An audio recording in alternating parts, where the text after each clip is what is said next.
అమ్మతో షాపింగ్ చేస్తా అప్పుడప్పుడు. కాకపోతే తీసుకువెళ్ళిన దగ్గర నుంచి డబ్బులు వేస్ట్ చేస్తున్నావు, ఇన్ని డ్రెస్సులు వద్దు, ఇలా వద్దు, అలా వద్దని చెబుతూనే ఉంటుంది. కానీ చెయ్యాలి. ఒక్కొక్కసారి అలా ఉండదండి. నాకు నచ్చిన డ్రెస్ తీసుకోమంటారు, చాలా ఫ్రీగా ఉంచుతారనమాట. ఏదైనా నచ్చితే తీసుకోమని అంటారు. ఏదేమైనా సరే నేను సమ్మర్లో ఖచ్చితంగా కాటన్ డ్రెస్సులకి ఎక్కువగా షాపింగ్ చేస్తాను. ఎందుకంటే సమ్మర్లో కాటన్ సారీస్ అవనివ్వండి, డ్రెస్సులు అవనివ్వండి, ఏదైనా సరే మంచి డిజైన్స్ అనేది మనకి వస్తాయన్నమాట. అంతేకాకుండా ప్యూర్ కాటన్ అనేది కూడా దిగుతుంది, చాలా బాగుంటాయి కూడాను.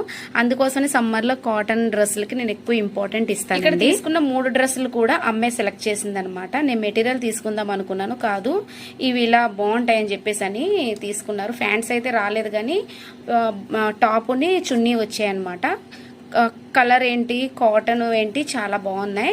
నేను ఎప్పుడు డ్రెస్సులు తీసుకున్నా చున్నీల డిజైన్ బట్టి లేదా చున్నీ లెంత్ని బట్టి తీసుకుంటానండి. నాకు బాగా అనిపించింది చున్నీలు బాగా పెద్ద లెంత్గా ఉన్నాయని చెప్పేసి అని. సో ఇదేనండి వాళ్ళ వీడియో. దీనికి సైడ్ పాకెట్స్ కూడా వచ్చినాయి డ్రెస్కి. ఇంకొక విషయం ఏంటంటే, సో మొబైల్ అయినా మనం పెట్టుకోవచ్చు. ఈ సమ్మర్లో ఈ డ్రెస్సులు బాగా క్యారీ చేయొచ్చండి. సో ఈ 3 డ్రెస్సుల్లో మీకు ఏ కలర్ నచ్చిందో నాకు కామెంట్లో తెలియచేయండి. అమ్మకి సెలెక్షన్ బాగుందా లేదా కూడా నాకు కామెంట్లో తెలియచేయండి. ఈ వీడియో నచ్చినట్లయితే లైక్ చేయండి. Thank you for watching.